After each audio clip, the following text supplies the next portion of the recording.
திருமூலரின் திருமந்திர பேழைக்கு உங்களை அன்புடன் வரவேற்கிறோம்.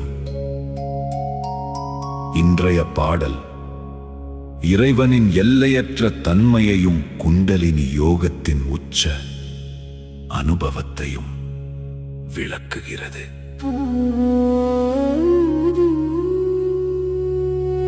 கடந்து நின்றான் கமலம் மலராதி,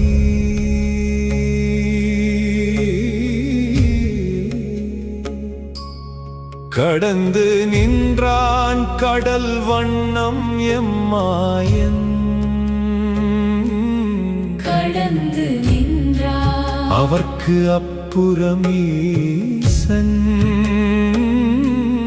கடந்து நின்றான் எங்கும் கண்டு நின்றானே. கடந்து நின்றான் கடந்து நின்றான் கமலம் மலராதி, கடந்து நின்றான் கடல் வண்ணம் எம்மாயன்,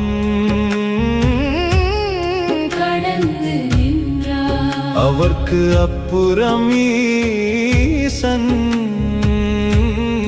கடந்து நின்றான் எங்கும் கண்டு நின்றானே. இறைவன் ஒருவனே, ஆனால் படைத்தல் காத்தல் அழித்தல் என்ற செயல்களில் பிரம்மா விஷ்ணு ருத்திரன் என அறியப்படுகிறான். இவை தனித்தனி கடவுள்கள் அல்ல, ஒரே பரம்பொருளின் செயல்பாட்டு வடிவங்களே. யோகி குண்டலினி சக்தியை மேலே எழுப்பும் போது இந்த செயல்பாட்டு நிலைகளை கடந்து செல்கிறான். இறுதியில் சகசிரார நிலையை அடைகிறான். அங்கே பெயர்களும் இல்லை, பிரிவுகளும் இல்லை, தொழில்களும் இல்லை, எல்லாவற்றிற்கும் சாட்சியாக நிற்கும் தூய இறை உணர்வு மட்டுமே உள்ளது. கடந்து நின்றான் கமலம் மலராதி, கடந்து நின்றான் கடல் வண்ணம் எம்மாயன், கடந்து நின்றான் அவர்க்கு அப்புறமீசன்,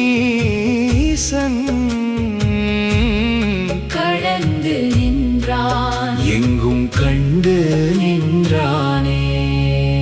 ஒன்று பலவாக தோன்றுகிறது, பலவற்றை கடந்தால் மீண்டும் ஒன்றையே உணர முடியும். அந்த ஒன்றே எங்கும் நிறைந்த பரம்பொருளாகிய சிவம். ஓம் நம சிவாய.